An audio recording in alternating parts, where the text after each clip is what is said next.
defense be as good as it was last season? Will the defense be anywhere near as good as it was last season? I have one simple answer to that question. Good morning to you. Good Tuesday morning. I'm Dejan Kovacevic of DK Pittsburgh Sports. This is Daily Shot of Steelers. Comes your way bright and early every weekday morning. If you're into hockey and or baseball, I also offer up daily shots of Penguins and Pirates right where you found this. Hope everyone had a safe, healthy, and happy Memorial Day weekend. The Steelers' biggest question, I think, entering the 2021 season isn't related to any of the many, many variables on offense. That's going to be more fun to watch play out. But that doesn't mean it's going to be the decisive factor. For me, when I look at the Steelers having started 2020 by winning 11 games, I look at that as having been built almost entirely on the defense. And within that, on the pass rush. Because game after game after game, you would look at the next opponent and you would say, oh, that's the quarterback, and oh, that's the offensive line, and oh, those guys aren't going to be able to handle what the Steelers send at them. It never really got more complicated than that, at least not for me. I would see an offensive line matchup. Maybe it was whoever was going to be lined up against TJ Watt. Maybe it's whoever was going to be lined up on the opposite side against Bud Dupree. Maybe it was someone in the middle who wasn't going to be able to handle Cam Hayward, Stephon Tuitt, Tyson Alualu. But one way or another, that's where the other side was going to get undone. You didn't have to worry about could Joe Hayden stick with such and such receiver, Steven Nelson, the safeties or anything like that. Even the linebacker play really didn't matter all that much, meaning the inside linebackers. And that was kind of borne out by the fact that Devin Bush went down so early in the season. And, they got by without him. Why? Because they could eat people alive up front. That's it.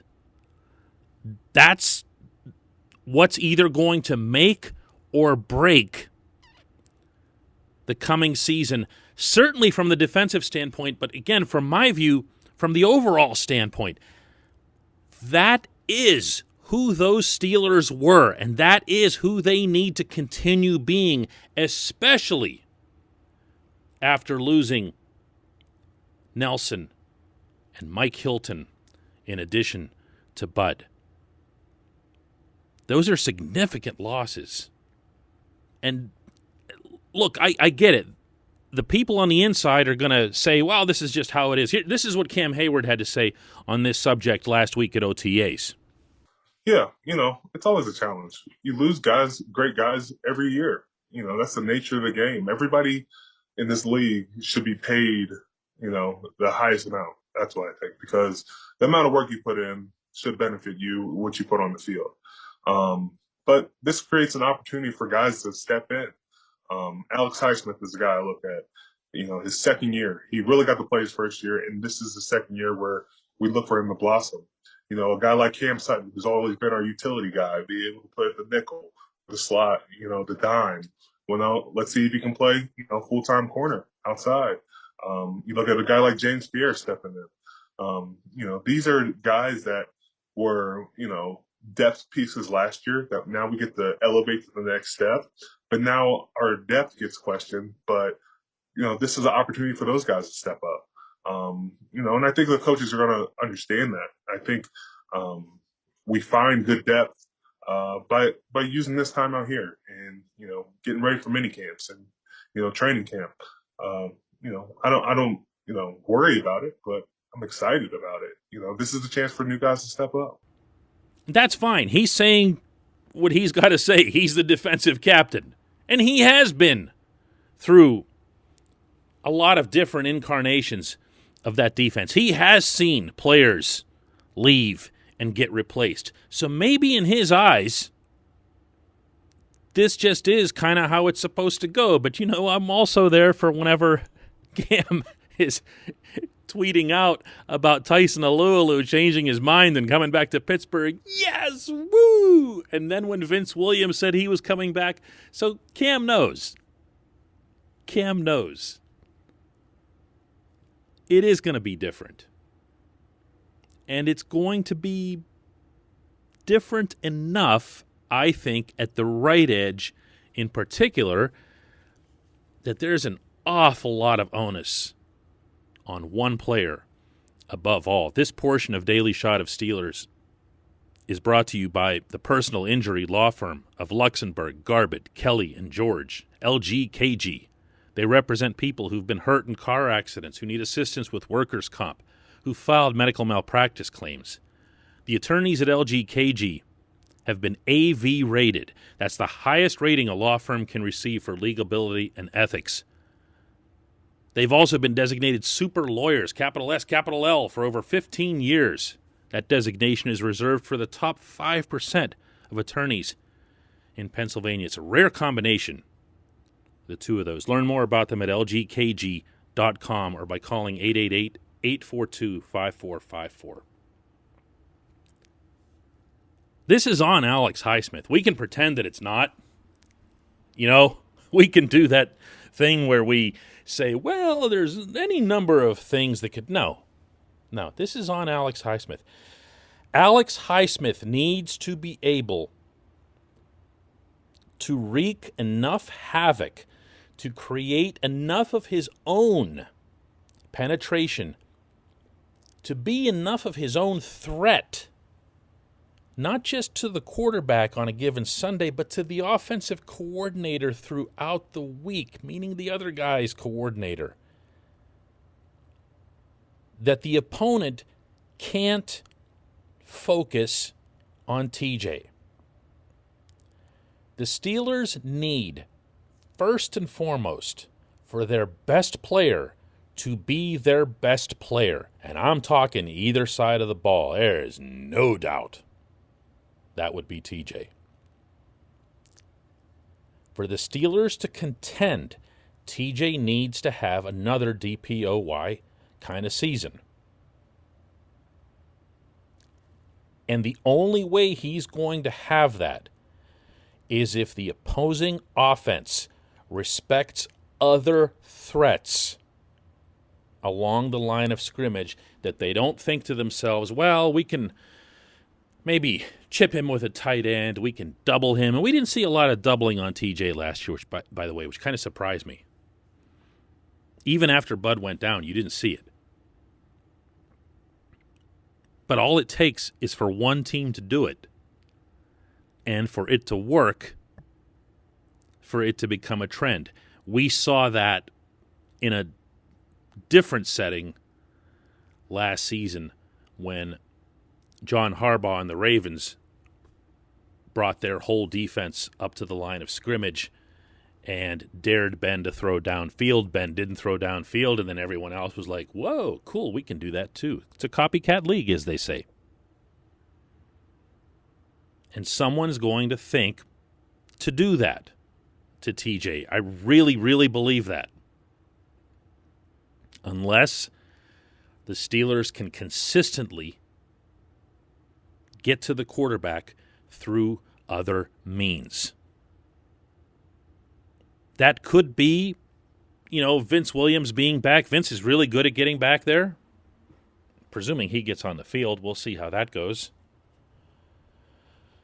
That could be Cam, Stephon, and Tyson, although they're getting into their mid-30s, and you wonder how much teeth is left at the D-line level. This is really going to come down to Highsmith. I don't know that I believe in his ability to get there in 2021.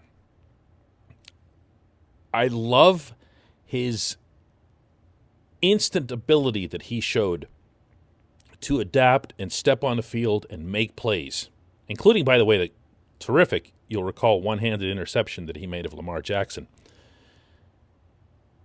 He's more mature right now than Bud was at the same stage of his NFL career, and it's not even close. But Bud was a physical freak. You know, Bud's still going to be that in Nashville. Bud can do things out there physically that other people can't do. TJ was defending Bud in a conversation that he and I had. This was a couple of years ago during one of the off-season workout sessions. And TJ went out of his way to tell me, listen, that guy can do things that I can't. You know, I mean, there's probably some things I can do out there that he can't, but he can do a lot of things that I can't. And what TJ was referring to was just physically. Bud's just like a space alien. So even if you think you have him schemed, even if you think you have him, you know, dead to rights with how you're handling him, he can just do something that you can't stop. I don't know that Alex Highsmith can do that, and I don't even know that it's fair to bring that up, you know? Bud was a first-rounder for a reason. Highsmith's a third-rounder. It's not the same level of pedigree, and it shouldn't be the same level of expectation. But my goodness, there's so much riding on the kid. There really is. What I will say to his credit is that he does seem like he's got broad enough shoulders to handle it. This is one tough young man with a tremendous football disposition. And he knows this. He knows this stuff I'm talking about. He knows this. He knows how much is on him. He knows that every time he doesn't go and have a sack and 2 hurries and whatever else here, that people like me and you are going to be going, Bud this, Bud that. And he's not going to want to hear it. That'll motivate him on every snap. We'll see. We'll see. I'm just telling you, that's where it is. When we come back, just one question.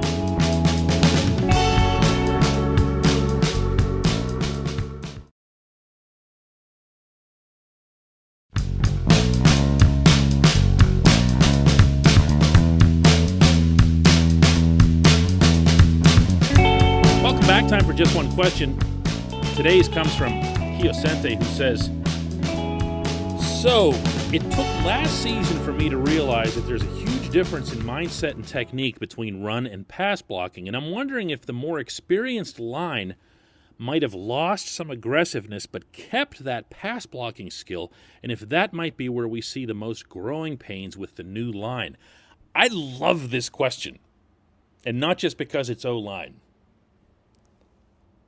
I love this question because it, on one hand, points out that all those older O-line guys that a lot of people, myself included, have been criticizing throughout and then afterward, should be recognized and appreciated for what they did do. They kept Ben clean.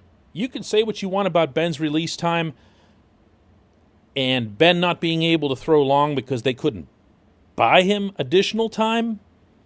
But the fact of the matter is, they entered the 2020 season with one primary purpose. Ben coming off that major surgery and missing almost all of the previous season, and that was to have Ben be available and healthy for every game. And he was. So that part was mission accomplished, and that is to their credit. I'm not going to take it away. I kind of diminish it occasionally, but I'm not taking it away. And I also believe that, yes, becoming passive, dropping back constantly, and eating someone else's aggression is not something that dovetails conveniently with the run blocking approach, which is knock them on their rear end. And if you do too much of it, you take away that run blocking moxie that you need in order to run effectively. In other words, put it this way. First down, Ben throws some kind of quick slant. Doesn't get very far. Second down, Ben throws one of those bubble screens off to the left. Gets you a couple of yards, whatever. You're at 3rd and 1. And all your guys did to this point was, step back and eat someone else's aggression, meaning your offensive lineman. And now it's 3rd and 1. And you're telling them, go knock that guy backward. Sure, they should be able to do it. But if you become such a pass-heavy team and you never commit to the run, remember, that was the term that Art Rooney used back in January, that the Steelers had not adequately committed to the run, then this is going to be one of the byproducts. Can't just flip the switch, How will this affect the new line, to get to your question? The new line's got to be able to do both pass blocking and run blocking, but, arguably even a third thing with this wide zone blocking, because they're going to be moving out into space. They're going to be blocking spaces. They're going to be creating holes that really weren't even part of any kind of previous scheme as it relates to the run, as it relates to some of that short passing game that I'm talking about.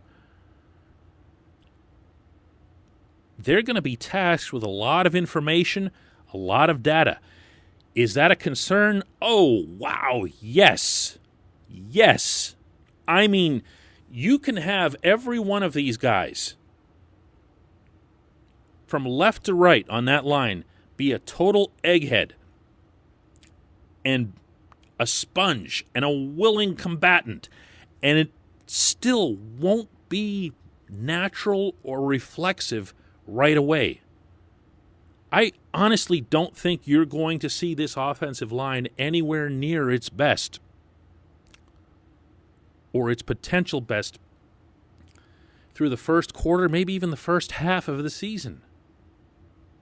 And if that sounds scary, so be it. That's kind of what happens whenever you change up that much with a group that requires that much chemistry, that much communication. Yes, it is definitely an area where you're going to see growing pains, or as you put it, the most growing pains. No doubt whatsoever in my mind. I appreciate the question. I appreciate everybody listening to Daily Shot of Steelers. We'll do this again tomorrow.